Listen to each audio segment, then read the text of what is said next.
is a wear sleeve that they put in the bottom of the Trenco glass cabinets.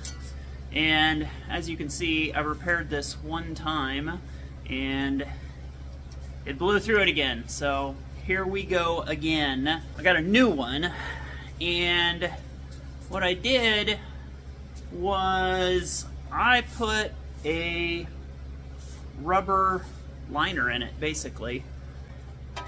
Herb over at Sport Bike said that his new one was a little thicker than his old one, but mine look like they're about the same.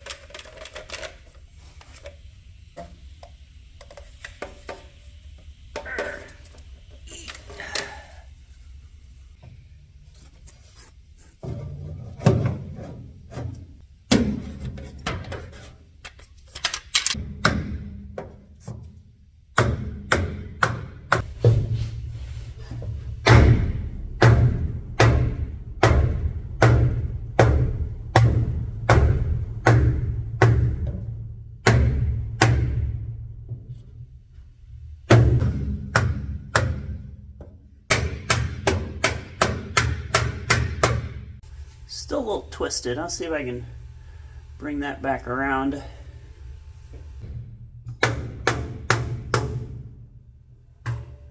Let me know when I'm there. Is that good?